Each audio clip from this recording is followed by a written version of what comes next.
Dunyoda juda ko'p sirli voqealar, g'aroyib hodisalar va sirlar mavjud.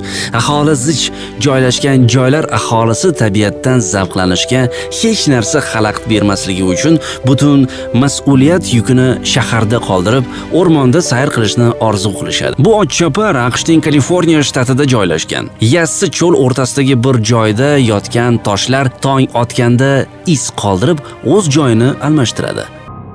Boliviyada Amazonka daryosining yuqorisida insoniyat sivilizatsiyasi tegmagan yovvoyi o'rmon bor. Butun dunyodagi botaniklar va zoologlar sayyoramizdagi eng katta qo'riqxona Madizi bog'ida har xil turdagi tirik mavjudotlarni o'rganishni istaydilar. Efiopiyada ham bir noyob joy bor. Bu bir nechta faol vulqonlardan iborat Danakil chuqurligi. Bu joy shuningdek Jahannam darvozasi deb nomlangan.